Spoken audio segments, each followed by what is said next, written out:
She was just a hotel cleaner, quiet, invisible. Until one morning, she greeted a group of Dutch executives in fluent Dutch. The room went still. No one expected her to speak, let alone like that. Later that night, someone whispered, "He asked for her by name," but no one could say why. If this story pulls at something quiet but deep in you, stay with us. And if you feel moved, subscribe, or leave a thought, it matters more than you know. The lobby of Westwood Plaza glowed under soft golden light, polished marble reflecting the clean geometry of wealth. Outside, San Francisco stirred awake slowly, but inside, everything was already in motion, flawless, crisp, quiet. On the 17th floor, Isabel Cruz wiped condensation from a mirror with the same care she had learned to fold bedsheet corners. She'd been on her feet since 6:00 a.m., her cart already a little lighter after the morning rounds. Suite 1703 was her last before break. As she lifted a stack of clean towels, her phone buzzed from the pocket of her uniform. The ringtone was barely audible under the hum of the air system, but she knew the rhythm. Her sister. She answered without thinking. "Ja, ik ben zo terug. Wacht even. Alsjeblieft." Her voice, calm and automatic, filled the room in fluent Dutch. She had meant to say just a few words. It slipped out like breath after holding it too long. Her tone changed when she turned and saw the open door. A man stood just beyond the frame. Tall, shirt untucked at the cuffs but pressed, silver-streaked hair, short and controlled, and the look on his face, it wasn't confusion. It was recognition. Julian West didn't usually take this hallway, but today, after a tense early meeting with international partners, he'd chosen to walk, not wait for the elevator. Behind him, one of the managers had just said something about pending invoices. He hadn't listened. He was listening now. The girl woman really froze when she saw him. She straightened fast, lowered the phone, nodded. "Sorry," she said, this time in English, her accent faint but present. Julian didn't say a word. He held her gaze, then glanced down at her name tag. Isabel, room 1703. Then he walked away, his shoes silent on the carpeted floor. Isabel shut the door gently. Her heart raced.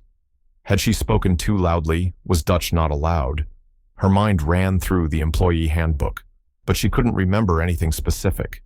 Still, something about the way he looked at her unsettled her, not judgmental, but alert, interested.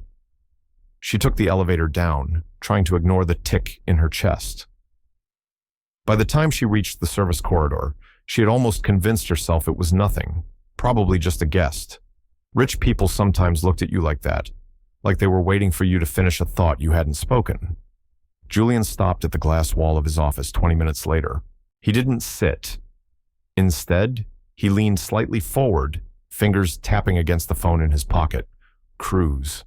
Isabel. He repeated the name silently. He knew that voice. Not her personally, but the cadence, the speed. Rotterdam. He had been 17 when he first cleaned restrooms at a hostel near Erasmusbrug. The Dutch he learned then was messy, desperate. Hers was academic, practiced but real. He asked for her employee file that afternoon, just out of curiosity, just to check, downstairs. Isabel returned to her cart, her shift nearly done. When the supervisor walked by and handed her a folded slip of paper, she didn't open it right away. "Go to HR," the woman said. 10, tomorrow. No idea why. Just passing the message. The paper was crisp. The time typed in, bold. There was no explanation. She slipped it into her pocket and looked up at the ceiling. The lights above flickered slightly, just once, as if something unseen had changed. She didn't look back, but he knew. Something had changed. Isabel Cruz sat stiffly on the vinyl chair outside the HR office, her hands clenched in her lap. The hallway on the 21st floor was far too quiet for this time of day. Behind the frosted glass, phones rang and people spoke in low tones. But out here, it was just her and the slow ticking of the wall clock. She checked the time again. 9:46, 14 minutes until the meeting. The envelope they gave her was sealed, silver, no markings on the outside. She hadn't done anything wrong. That was the first thought. Her carts were always clean. Her floors passed every inspection. She didn't speak unless spoken to, didn't take longer breaks than allowed. But there was always that low-grade fear that crept up whenever someone in uniform got summoned upstairs without warning. Her last paycheck had been short, once she never questioned it. She learned to let things go. A woman in black slacks and a cream blouse appeared in the doorway and gave her a polite nod. "Ms. Cruz, you can come in now." The office smelled like fresh printer paper and wood polish. Isabel followed the woman to a small conference room labeled 23B. It was glass on two sides, with a view of the financial district on one and the hallway on the other, a glass table in the center, 3 chairs, and a stainless steel pitcher of water. "Someone will be with you shortly," the woman said, then disappeared. Isabel sat. Her legs weren't trembling, but her fingers tapped against her thigh. She didn't open the envelope. Not yet.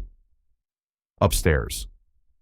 Julian West stood in front of a wall-sized digital display showing the hotel chain's third-quarter projections.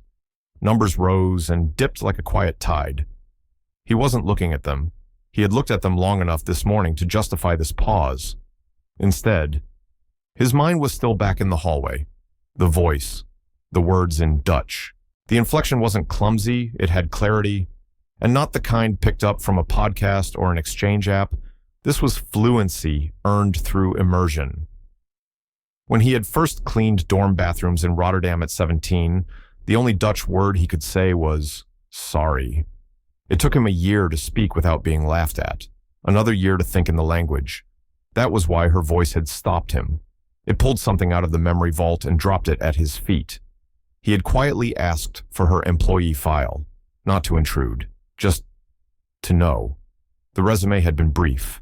Isabel Cruz, age 28, originally from Oakland, no degree listed, but 2 years of college-level coursework in language studies, Amsterdam University, not completed. The reason noted family emergency. That was all it took. A name and a line. Julian turned away from the screen.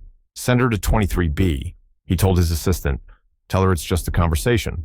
In the small glass room, Isabel finally peeled the seal on the envelope. Inside were 3 neatly typed pages and a handwritten note on Westwood Holdings letterhead. "We'd like to offer you a 3-month temporary position as assistant to the international division. This includes language support and project development with our European partners. Compensation will match senior associate level. Please review and indicate interest below." She blinked, then read it again. Her eyes fell to the bottom line. Signed, Julian West. When the door opened, it wasn't Julian who stepped in. It was a younger man in a blue jacket who introduced himself simply as Evan. "Hi, Isabel. Mr. West asked me to walk you through what this would look like." She barely heard the next few sentences. Her eyes kept drifting back to the letter, to the way her name was written, not on a time card, but on a proposal. "Why me?" she asked finally. Evan hesitated. "He heard you speak Dutch yesterday, and he doesn't believe in wasting people's ability." It was a strange answer, too personal, too vague, but it sat with her like warmth you didn't know you'd needed. When she left the room 15 minutes later, the letter was still in her hand. She didn't say yes. She didn't say no. She just nodded and walked back toward the elevator, trying to steady her breath. Outside, the wind from the bay picked up. Flags fluttered above the hotel entrance. She paused before stepping in. Something about the light had shifted, just slightly. She didn't look up, but someone, somewhere, was watching, waiting. The conference room on the 22nd floor didn't look like the kind of place you signed life-changing documents. It was quiet, clean, the edges of the furniture too smooth to be anything but expensive. The walls were a soft cream, no art, just a single frosted window that let in light without showing what was outside. On the table sat a folder neat, thin, and oddly weighty in its stillness. Isabel stepped inside slowly. The woman from HR said someone would meet her shortly. The man who walked in a minute later didn't knock. Julian West moved like he'd already been in the room before she arrived. He wore the same kind of shirt as yesterday, but no tie, no jacket. His sleeves were rolled just enough to feel deliberate.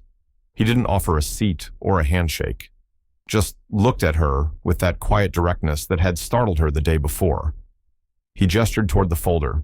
"That's for you," he said. "A temporary appointment, 3-month trial, assistant to the International Division."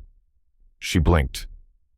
I heard you speak Dutch," he said, cutting gently across her hesitation. "We have partners from Rotterdam visiting in 6 weeks. I need someone who doesn't just translate, but understands." She sat down, her fingers already tight on the strap of her bag. "I'm not certified. I didn't finish school." Julian pulled out the chair opposite her but didn't sit. "Neither did I." "We're not here for degrees." She opened the folder, 3 pages. The first outlined her responsibilities, meeting coordination, language support, some liaison with the legal team. The second detailed compensation, a salary 3 times what she earned pushing the housekeeping cart. The third was a non-disclosure agreement. He waited while she read, or pretended to. Her eyes scanned the text, but her mind kept drifting. This wasn't a prank. It wasn't some HR mix-up. He knew what he was doing, and yet she couldn't understand why. Julian finally sat. "I won't make you say yes today, but if you agree, we'll start Monday. You'll report to me directly." "Why me?" The question slipped out before she could weigh it. He leaned forward slightly. "Because I know what it means to be overlooked, and I know what it costs to stop being invisible." Her throat tightened. She looked at the signature at the bottom of the page. His. She picked up the pen beside it. Her hand shook just enough for her to notice, not enough for him to call out. She signed. They didn't shake hands. He didn't congratulate her. She closed the folder, slid it back across the table. He stood. "There's one more thing," he said. "This isn't charity. I expect you to be excellent." "I will be," she said, before she had time to feel unsure. He walked to the door, paused, and turned. "I used to mop floors too. Rotterdam, 2001. Some people looked straight through me then." She didn't respond, just held his gaze. He nodded. "I won't make that mistake with you." And then he was gone. She sat there a moment longer, folder in hand, heartbeat steadying. It wasn't fear anymore, not quite hope either. Something quieter, weightier. When she finally stepped out of the room, sunlight had shifted across the hallway tiles, casting long shadows that hadn't been there before. The 25th floor conference suite was empty when Isabel arrived that morning. She had gotten used to showing up early. It gave her time to walk the space, test the lights, scan the agenda. The view from up here was expansive, clear, with the skyline of San Francisco rising in neat glass ridges just beyond the windows. She took a quiet breath before stepping inside. Julian West was already there. She saw him before he saw her, bent low near the coat rack along the far wall. One of the metal hooks had come loose from its mount. He had a small toolkit open beside him, sleeves rolled, knees to the carpet. The suit pants looked out of place in that position, but the way he held the screwdriver confident, practiced, said this wasn't new to him. She stood just inside the door, not sure if she should interrupt. He didn't look up. "These things always snap near the joint," he said casually, as if they'd been speaking already. "Plastic doesn't hold tension when it gets cold overnight, especially when someone hangs a coat that weighs as much as regret." She smiled in spite of herself. "You fix your own hardware." He tightened one last screw, then rose, brushing his hands against his slacks. "I used to fix everything. Mops, locks, ice machines. Rotterdam, 20 years ago. The Nieuwerkerk Hotel. Basement level. I was 17. She blinked. "I know that place. They hired international students for the summer seasons. I applied once, never got through." He didn't answer, just met her eyes. And for a second, the polished air around him faded. No tailored lines, no conference agendas. Just a man who had bent his back to clean someone else's mess and remembered what it felt like. She didn't ask more. Something about the way he'd set it flat, without defense, made her want to hold the space as it was. She nodded and stepped further into the room, opening her binder, readying her notes. They worked side by side for the next hour, checking the presentation slides, syncing the translation files, testing audio. She noticed how he didn't delegate out of habit. He moved chairs himself, adjusted the lighting until the shadows on the screen disappeared. He watched, always watched, and only stepped in when necessary. He didn't hover, but he didn't walk away either.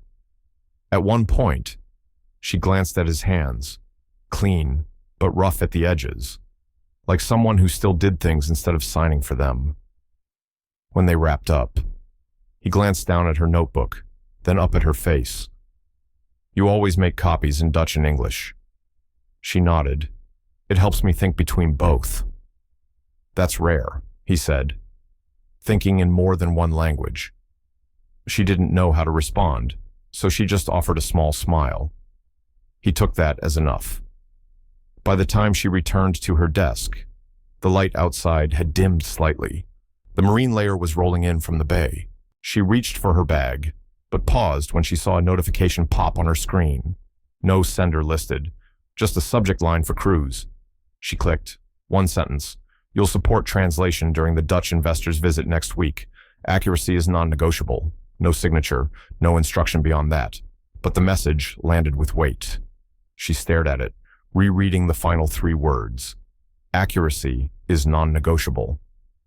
Outside, the fog pressed gently against the glass, and for the first time since she signed that contract, she didn't feel like she was pretending. The apartment in East Oakland hadn't changed much in 10 years. Same faded blue curtains, same squeaky cabinet hinge in the kitchen, same narrow hallway that always caught her hip if she wasn't paying attention. Isabel let herself in with the spare key her mother still insisted on keeping, in the same ceramic frog by the door. The air inside was heavy with the scent of chamomile and dust. Evening light spilled through the blinds, slanting across the couch where her mother lay propped up by pillows. "Is that you, Isa?" The voice was raspy but gentle. Isabel stepped into the room with a half smile. "It's me." Her mother, Carmen, hadn't been well for months. Breathing came in wheezes now. Some days were better, but most hovered in a space between discomfort and denial. Isabel didn't talk about it with anyone at the hotel. That part of her life didn't cross the marble floors of Westwood Plaza. She helped her mother sit up, fluffed the pillows behind her, and opened the window just a crack. The air outside was cooler now. Carmen closed her eyes briefly, as if the breeze itself could carry away the pressure in her chest. "You look tired," she said. "It's just work," Isabel replied, brushing her hands on her jeans. "They've got me in a different department now, translating. More hours. But it's fine." She didn't mention Julian, or the salary, or the contract she still hadn't told anyone she'd signed. Her mother nodded slowly, her fingers tugging lightly at the blanket across her lap. "Is it what you wanted?" Mija Isabel paused by the kettle, her back to the room. "I don't know yet." A few minutes passed in silence as she boiled water for tea. When she returned, her mother was humming a low, lilting tune that stopped Isabel in her tracks. It was an old Dutch lullaby, one she hadn't heard in years. She sat beside her mother on the couch, blinking fast. "You remember that?" Carmen smiled faintly. "You used to sing it to yourself when you thought I wasn't listening, when you were studying for that program. What was it called, Erasmus?" Isabel whispered. "I got the offer. Full ride, housing, stipend, everything." "I remember," Carmen said, her voice thinner now. "But you didn't go." "No." Isabel placed the mug in her mother's hands. "You had your first episode 2 weeks before departure. I didn't want to leave you alone." Her mother didn't answer, just held the cup, eyes glossy. They didn't say it, but the silence wrapped around the truth. They both knew the choice had never really felt like a choice. Later that night, Isabel lay in her childhood bed, the old posters still on the wall, the ceiling fan creaking softly overhead. She stared at the shadow lines on the ceiling and thought about the conference materials she'd printed that morning. She thought about the man who'd fixed a broken coat hook without calling maintenance, And she thought about the question her mother had asked, if this was what she wanted. She wasn't sure. Not yet. The next day at Westwood, Julian walked past the open conference room where she sat reviewing the Dutch presentation script.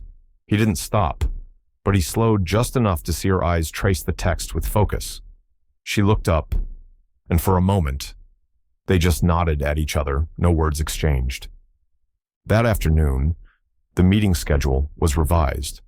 Her next translation block was moved from 5:00 to 3:00, giving her time to make it across the bridge before dark. She noticed the change, but didn't comment.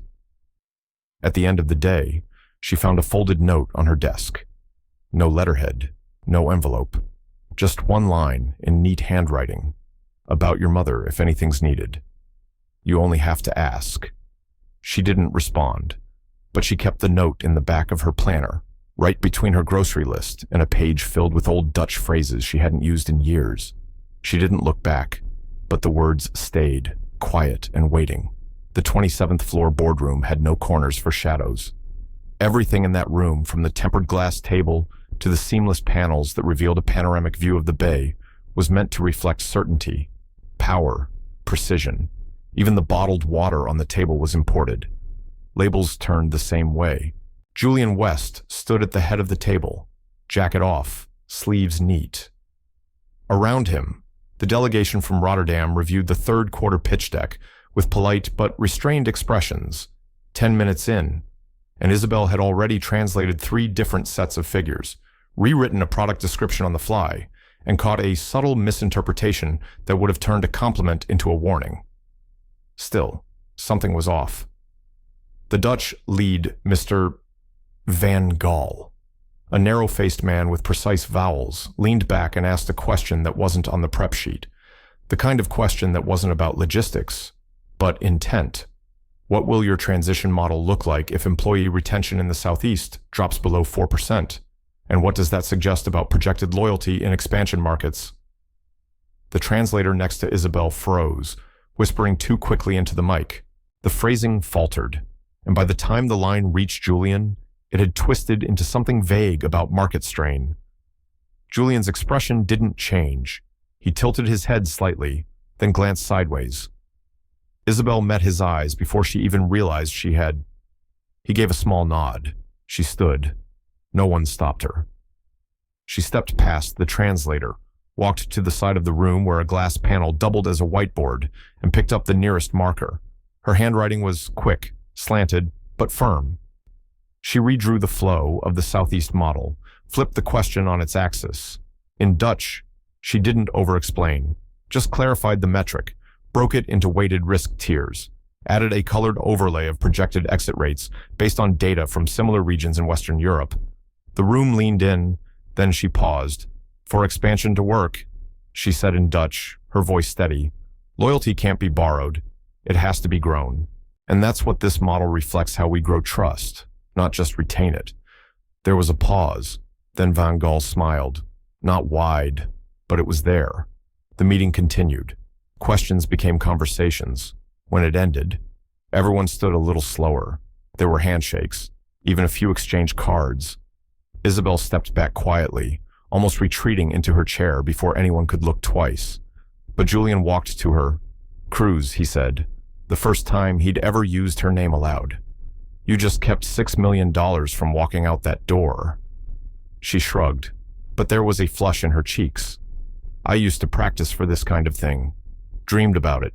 Even UN interpreter. Geneva. Simultaneous translation. He looked at her for a long second, as if considering something beyond the moment. Funny, he said. I used to mop a hallway in Geneva. She didn't ask if that was true. She believed it. As they left the room, one of the Dutch partners leaned toward Julian, voice low but pointed. Your interpreter. She's with the diplomatic team. Julian didn't smile. No, he said. She used to clean these floors. There was no further comment, just a look of curiosity that lingered longer than politeness required. That evening, Isabel sat at her desk, hands still warm from the marker, eyes scanning her notes again. Her body was tired, but her mind alive. For the first time in years, She didn't feel like she was borrowing someone else's space. The whiteboard marker was still in her pocket. She didn't look back.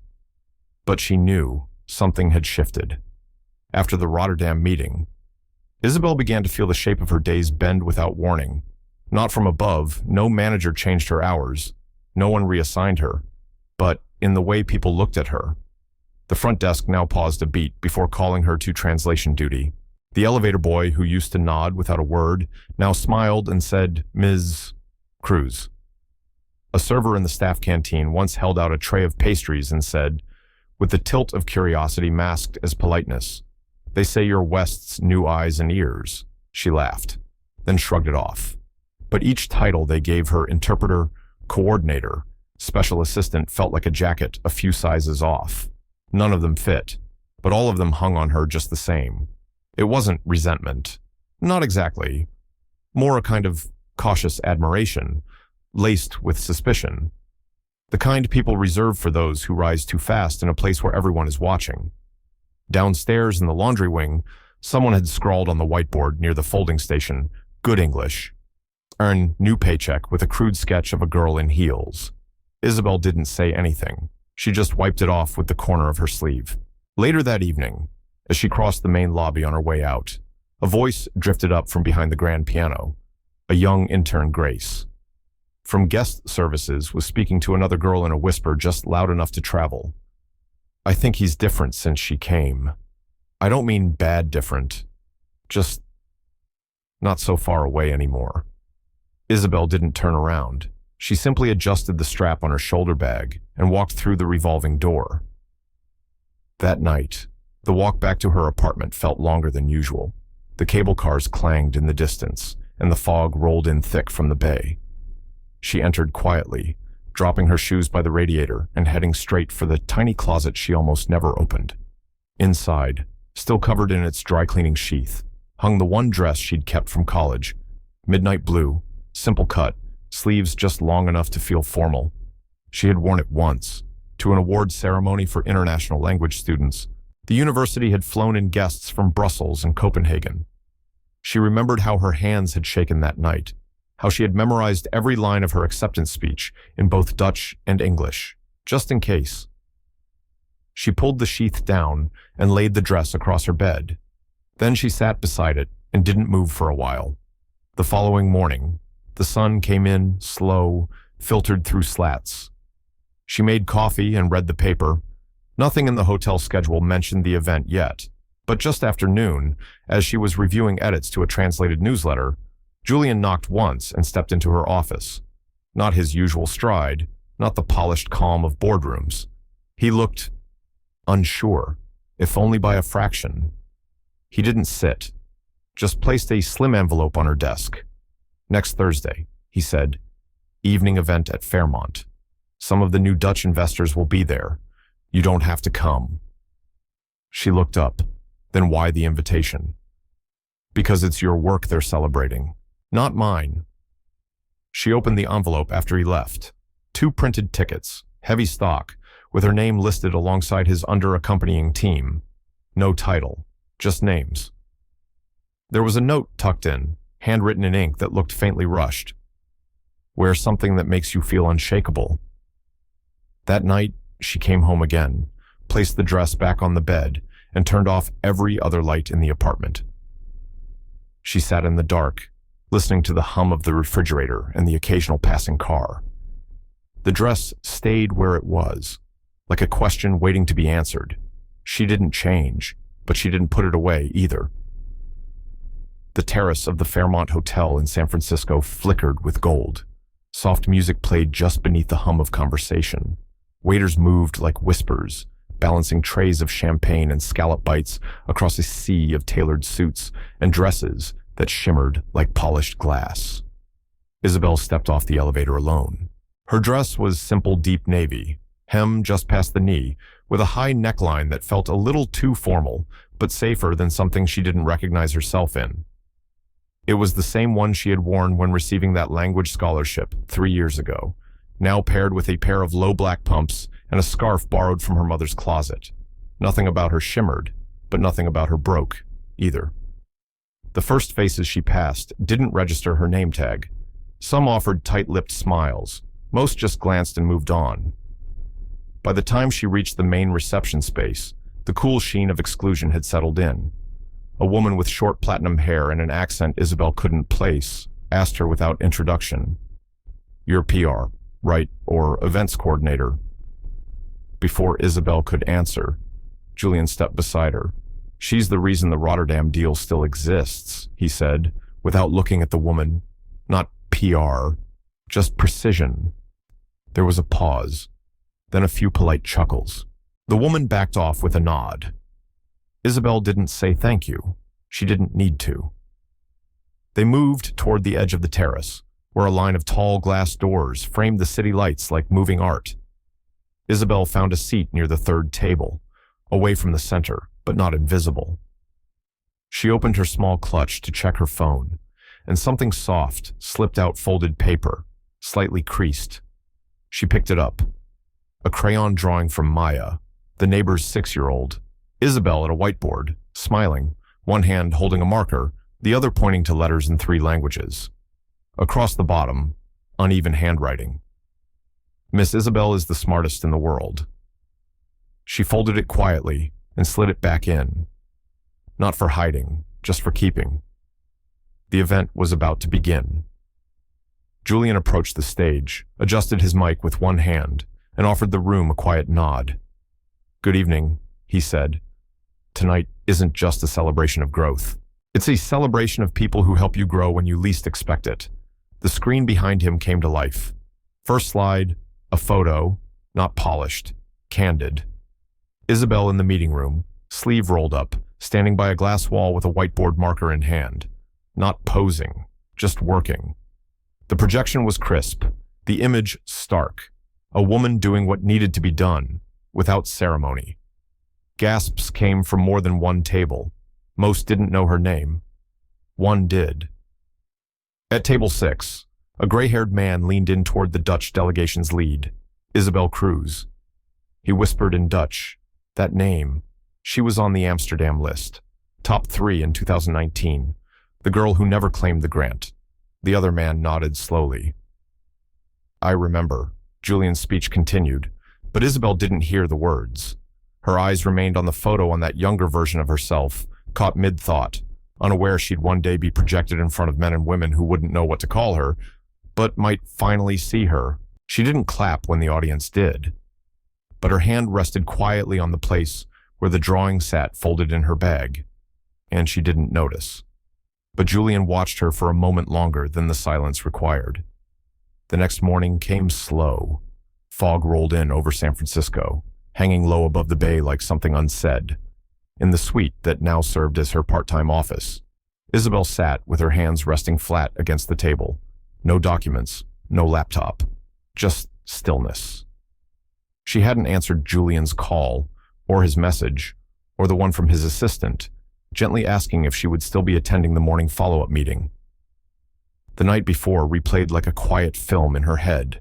The voice of the Dutch executive, his thin accent, the exact way he had tilted his head when he said her name, like it had been folded in memory for years. Isabel Cruz. That name, that decision. He had said it softly. "I remember you. You declined your place 3 days before the term started. We never removed your name, but the girl we accepted in your place, she came with backing, quiet funding, private. But we always knew it came from West Enterprises." She hadn't responded, not with words, only a slight breath that barely rose above the hum of the party. And then she left. Julian had watched her go from the balcony, a half step behind, too far to stop her without turning it into a scene. He had not followed. Not yet. Not until this morning, when the space she left behind felt like a question that no one could translate. Now.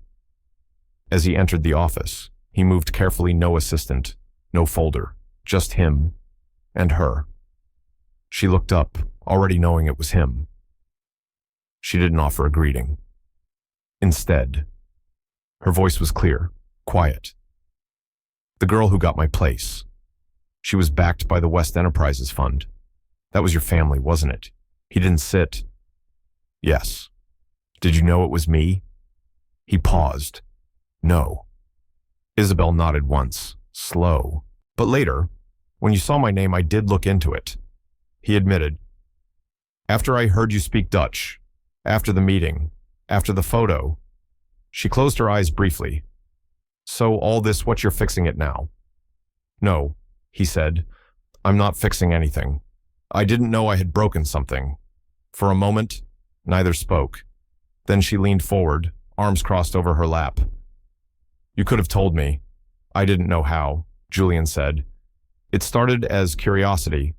Then it turned into what she asked. Not to provoke, but to know. A kind of respect I hadn't expected to owe anyone here. He answered. The silence stretched again. He looked older today, not by appearance, by weight. Isabel finally stood up, her voice lower now, tired. I didn't want favors. I just wanted the truth, so I could decide how to move forward. Julian nodded, his jaw tight. Then take the truth and decide.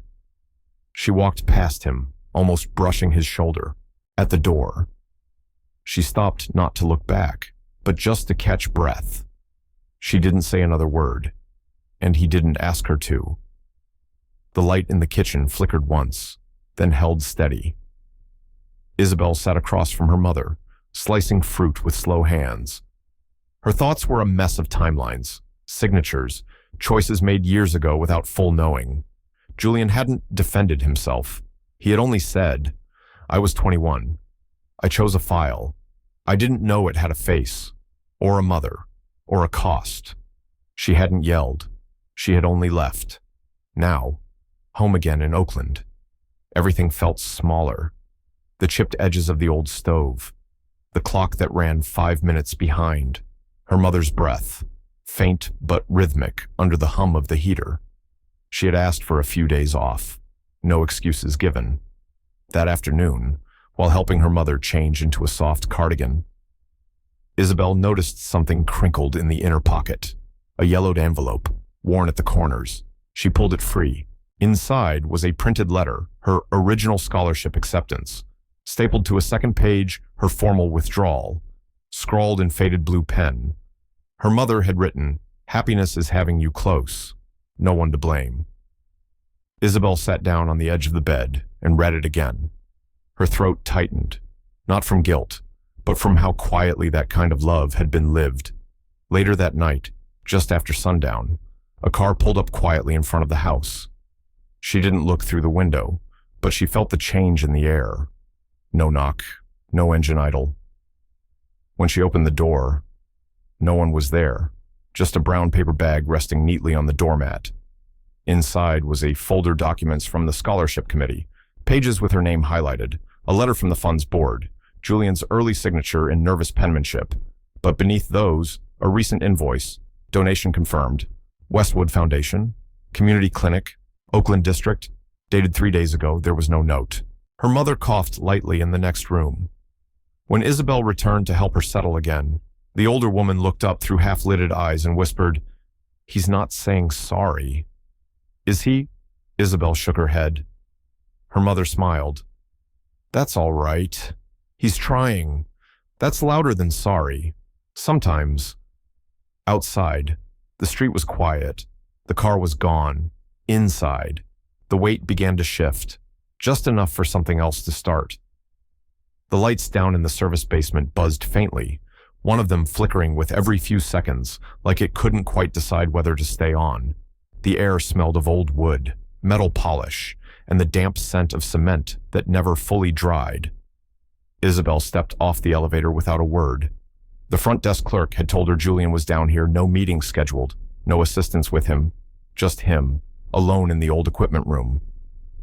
She walked down the narrow corridor until she saw the open door.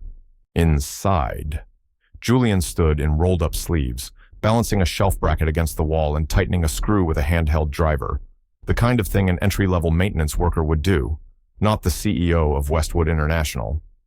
He didn't turn when she entered. Why do you keep coming back down here? She asked quietly, not sure what answer she was ready for. Julian adjusted the shelf, then set the driver down on a crate nearby. He paused, then said, "Because down here, I remember exactly where I started, and if I forget that, I'll lose the reason I ever climbed out." He reached into a small wooden drawer and pulled out a worn plastic sleeve. Inside was a photo slightly faded, a bit bent at the corners. A boy, no older than 10, in an oversized uniform shirt, kneeling next to a janitor's cart, mop in one hand, smile barely forming. The Rotterdam Hotel logo could be made out behind him. Julian handed it over. "That's me. Year 2002. Isabel studied it in silence. The boy in the photo had dark eyes, a little too wide for his face, the kind that had seen too much, but still hoped someone would look back kindly. "My father owned a law firm in Seoul." Julian continued. "Had plans. College in London, business school in New York. Then I told him I wanted to start as a cleaner, learn from the bottom. He told me I was dead to him." He looked at the wall again, as if reading something invisible on the cracked paint. "I know what it feels like," he said, "to be unseen, then hated for being seen the wrong way." Isabel placed the photo down gently on the nearby counter. She didn't say anything at first. The air between them wasn't tense, just heavy, like the weight of things that had never been named before. "You could have just said that," she whispered. Julian gave a soft laugh, dry and quick. "I didn't know if it would matter." She stepped closer, took the photo again, and handed it back to him. "I'm not saying I forgive you," she said. "I'm saying I'm tired of carrying this thing between us." He nodded, slow. She turned toward the doorway, but not all the way. "You changed things. Julian, maybe not the past, but something." She didn't look back, but he knew something had changed. The old warehouse at the corner of 85th and Foothill had been boarded up for years. Rust streaked down from its roofline, graffiti curling around every pillar. But now, 2 banners hung where plywood once did. One read "Future Voices," the other simply said, "Opening soon."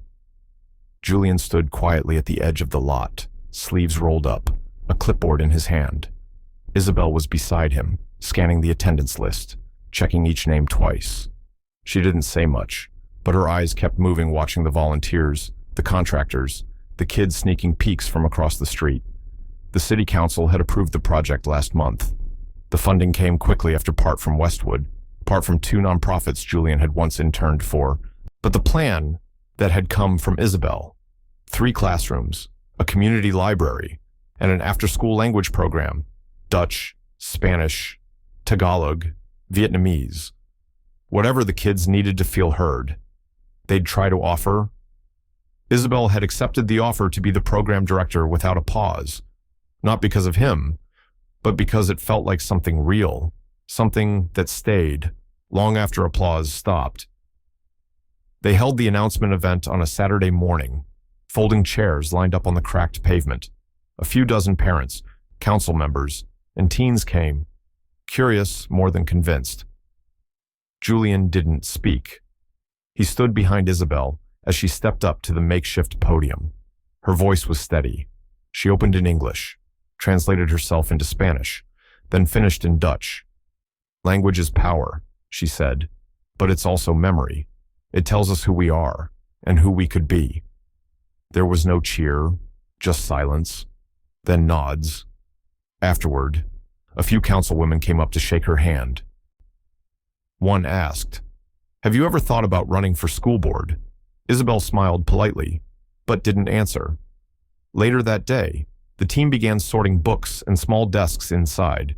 The smell of paint still lingered, fresh and hopeful. Julian helped unload shelves without being asked. At one point, he bent to pick up a fallen name tag and paused when he saw it had her name on it. He turned it in his hand for a moment, then set it gently on her desk. As the sun dipped low, a group of middle schoolers came by to peek through the open doors. One girl, maybe 9, clutched a folded piece of paper. She tugged Isabel's sleeve.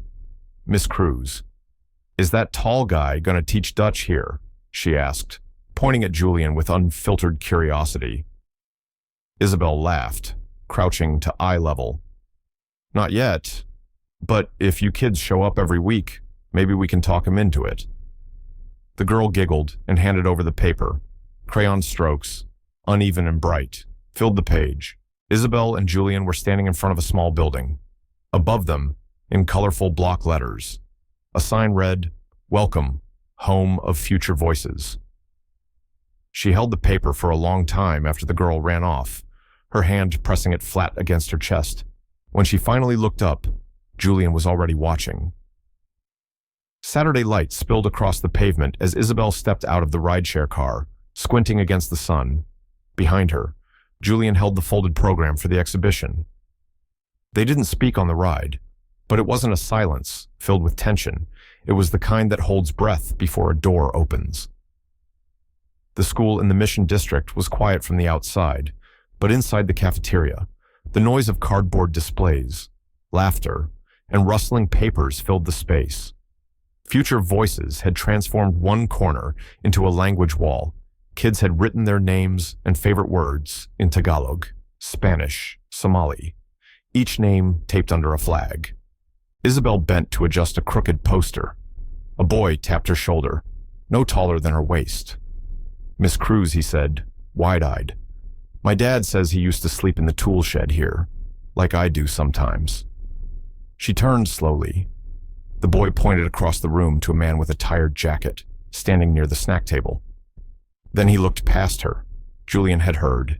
He didn't react, didn't flinch, just nodded slightly at the man across the room, as if they'd met before in another life, behind another door. Isabel said nothing. She simply placed her hand on the boy's shoulder. "Thank you for sharing that," she whispered, then gently nudged him back toward his classmates. Later, as the crowd thinned and the parents collected drawings and name tags, Isabel saw someone pushing through the side entrance, her mother. She was in a cardigan too thin for the weather, walking carefully with the support of a nurse. But her smile was steady. Julian froze. Isabel instinctively stepped between them, not from fear, but habit. Her mother only tilted her head. "Julian," she said, her voice warm, unhurried. "This time, don't knock on the door. Just come in." Isabel's mouth parted. "You've met him once," her mother said softly, "outside the clinic. He didn't say much, just waited in the car till I was done. But you can tell a man by how he waits." Julian looked down. Isabel reached for the edge of a table to ground herself. The cafeteria suddenly felt too bright, too filled. Her mother turned to her. "You don't need to explain anything. I see the way you look at each other now. That's enough." She left soon after, the nurse leading her gently toward the exit. But the quiet she left behind held weight. They packed up slowly. Julian rolled up one of the banner stands. Isabel collected name tags in silence, when only the two of them remained. She walked to him and, without thinking, placed a hand lightly on his forearm. "I don't know when I started believing you," she said quietly, "but I do." His body didn't shift. He simply looked at her, something steadier than surprise in his eyes. Then, without preamble, he reached into the messenger bag slung over his shoulder. From it, he pulled out a folder, thick and slightly worn at the edges. "We've been approached," he said, "by a group in Amsterdam. They want a Future Voices branch there, but it only works if you're part of it." Isabel didn't take the folder yet. She just stood there, hand still on his arm, staring at the city name printed in gold ink across the top of the page. The conference room on the 36th floor of Westwood Plaza hadn't changed much over the years. Same white walls, same deep walnut table, same air conditioning hum that filled the gaps between arguments. But that morning, Isabel could feel something else hanging in the room, skepticism so thick it stuck to her skin. She sat at the far end, not at the table, but in one of the chairs set aside for observers. Julian stood near the screen, tie loose, sleeves pushed halfway up. The screen behind him showed projected figures, growth curves, and impact reports from Future Voices. But most eyes in the room weren't watching the data. A board member leaned forward, tapping a pen against a manila folder. "Let me be blunt," she said. "Is this about performance or about sentiment? Because what I see here is a story, not a strategy. Julian didn't flinch. You're right. It is a story, but it's also returns, reach, and long-term influence. Another voice cut in. Julian, even if this program is noble, we can't elevate a former janitor to a global strategy role and expect Wall Street to clap. The room tensed. He breathed once. She wasn't a janitor. She worked in housekeeping while speaking 4 languages and declining a UN scholarship to care for her sick mother. And if that resume makes anyone in this room nervous, maybe we're not as innovative as we claim. A few seats shifted uncomfortably. One man cleared his throat but said nothing. She saved a $6 million deal in 30 minutes, Julian added, quieter now.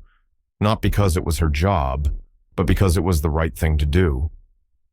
The woman from earlier crossed her arms. That's not how corporate structure works.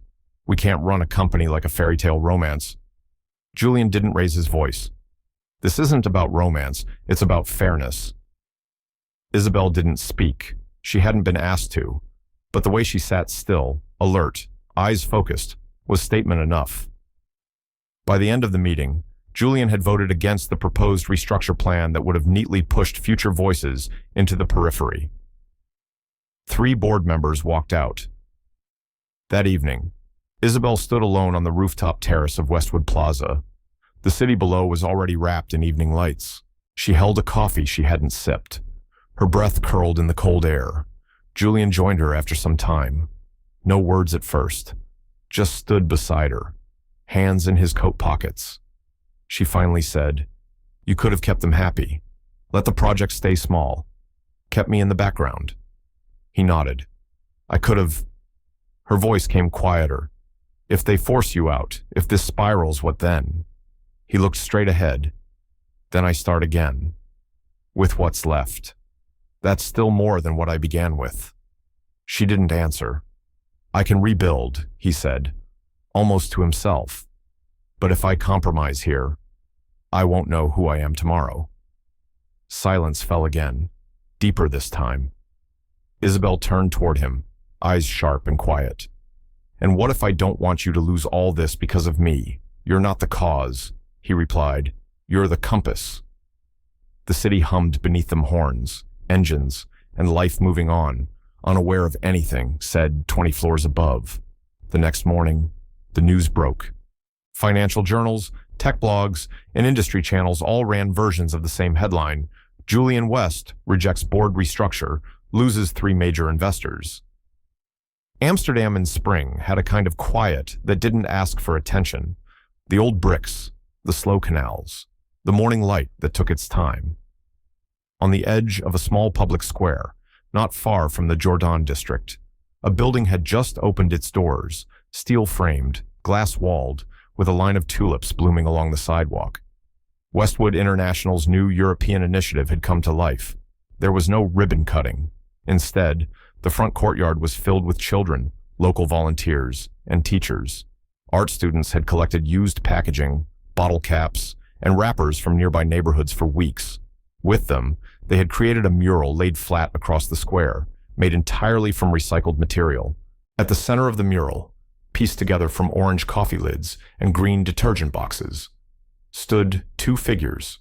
One was a woman, her back bent slightly, hand holding a mop. Beside her, a man crouched, arm reaching up to fix a hanging light. They weren't named. No one mentioned them out loud. But when Isabel saw it, her breath caught. Her hand found the fold of her coat pocket, tightening slightly. She didn't step forward right away. She watched the kids dart between the shapes of color, pointing, laughing, asking who the people were. Julian stood a few paces away, talking to the local community leader. He didn't look at her directly, but he was close enough to catch her expression when one child called out, "Is that you? Miss Cruz?" She smiled. "Maybe. Maybe it's someone like me." Later, a reporter from a Dutch language outlet asked if the mural was meant to honor their journey. Isabel only said, "It's not about who's in the mural, it's about the bridge they're holding." The ceremony itself was modest. A few chairs, a few benches, translations whispered through earbuds. But when Julian and Isabel stepped out onto the open stage built from school desks and reclaimed lumber, everyone stood up, not for applause, for recognition. No one walked ahead. They stepped forward together. Isabel's blazer was simple gray. Julian's tie was a deep navy. He didn't speak until the host nodded to him. A journalist raised a hand. "Mr. West, a question. Years ago, before all of this, when she was just a room cleaner, did you ever imagine you'd be standing here next to her?" Julian held the mic loosely. "I didn't imagine much back then. I had more money than humility. I said very little to her, but I listened." The crowd stilled. He went on gently, "And that changed everything for me. Not because she needed someone to notice her, but because I needed to learn how to see." The wind picked up softly, brushing across the square, fluttering the corner of the mural. Isabel turned to him, not as a colleague, not as someone who owed or was owed, but as someone who understood. That night, long after the guests left, they walked the canal path in silence. The buildings reflected on the water, the city lights smoothed by the current. He didn't offer his hand. She didn't reach for his. They just walked. And when they paused near a bridge, she looked up at him, then back at the water. "There's still a lot to rebuild," she said. Julian nodded. "That's all right. Bridges don't rush." The evening wind traced soft arcs across the canal, brushing against the buildings like a hand, smoothing creased linen. In the quiet of Amsterdam's Jordan district, the lights from dinner parties had dimmed. Isabel returned to the small flat they'd rented for the week, the last night before they would head home or somewhere new. The door clicked shut behind her with a kind of finality that didn't feel heavy, just settled. The apartment was simple. A single table stood in the corner, set earlier for tea. Now, someone, Julian, clearly had laid a folded cloth across its top. The fabric was cream, hand-stitched, delicate. In the center, instead of words or initials, was an outline formed in golden thread. Not printed, not loud, just a quiet version of the Future Voices logo she had helped draft months ago, but smaller, more human. She didn't touch it at first, just stood looking from the balcony. The sound of shoes shifting on tile broke the silence.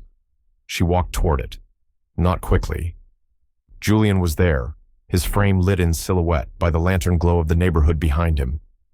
He wasn't smoking, just breathing deep, one hand resting on the railing like he was listening to something only the city could say. He turned at her approach, not with surprise, just calm, like he had been waiting for her to join him when she was ready. In his hand, a small box. She looked at it for a moment, assuming, maybe, it would be something declarative, but he opened it slowly, revealing not a ring, but 2 paper tickets. Airfare, Oakland to Amsterdam, round trip, each with her mother's name spelled out fully. Julian's voice stayed low. "You don't have to choose me," he said. "Just don't choose to keep walking alone." She looked down, then out across the canal. The water moved, carrying the weight of the day with it. "I'm not afraid of starting again," she said. He nodded. "I know." She took the box from his hand and held it between them. The tickets meant more than travel. They meant place, return, a link between the life she came from and the one she now stood inside of. "I used to think love was about certainty," she said, "but now I think it's about walking alongside someone when there's none." Her hand moved to his shoulder, soft, not to claim him, not to hold him, just to let him know she was still there. They didn't say "I love you." He didn't ask her to stay. She didn't promise a forever. Inside her suitcase, tucked between her scarf and a notebook she'd never filled, was a letter, old, sealed, her father's handwriting across the front. A letter she had never dared to open. Until now. Tomorrow. She would. Tonight. They stood in the hush of a city that had seen them both become more than what anyone had expected. The wind pressed lightly against the windows. Somewhere. Far below. A church bell struck once, not to mark time, just to remind them it was still moving. She didn't look away from the water when she said, "We don't need to be the same to walk together." Julian glanced at her, smile quiet. No, he said. We just need to face the same direction. The tablecloth caught the light just right, a shimmer of gold thread beneath a half-finished cup of tea. Outside, the canal kept moving, slow and certain, like time that no longer needed to prove anything. No promises were spoken. None were needed. Sometimes, all it takes is one person who sees you not for where you came from, but for where you're quietly trying to go. And maybe love isn't loud. Maybe it's just the weight of a shared silence that no longer feels lonely.